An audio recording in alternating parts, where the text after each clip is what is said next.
রূপগঞ্জ ৫ নং ওয়ার্ড কাঞ্চন পৌর বিএনপির অঙ্গ ও সহযোগী সংগঠন কর্তৃক আয়োজিত ইফতার ও দোয়া মাহফিল অনুষ্ঠিত।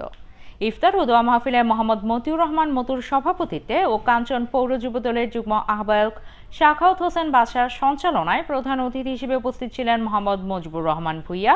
সভাপতি কাঞ্চন পৌর বিএনপি। বিশেষ অতিথি হিসেবে উপস্থিত ছিলেন মোহাম্মদ মৌফিকুল ইসলাম খান, সাধারণ সম্পাদক কাঞ্চন পৌর বিএনপি,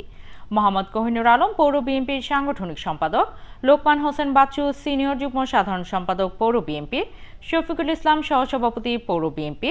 জাকির উদ্দিন সহসভাপতি কাঞ্চন পৌর বিএনপির দপ্তর সম্পাদক এস আলম রিপন, কাঞ্চন পৌর বিএনপির যুগ্ম আহ্বায়ক আব্দুল্লাহ মিয়া, কাঞ্চন পৌর বিএনপির সাবেক সহসভাপতি শাহিন, রোকন মিয়া, হাবিবুর রহমান, রাশেদ মিয়া, আব্দুল আজিজ, দানিস মিয়া, মোমিন মিয়া, সাত্তার, সেলিম ও তানজিলা শিল্পী, রোকসানা সহ আরও অনেকে উপস্থিত ছিলেন।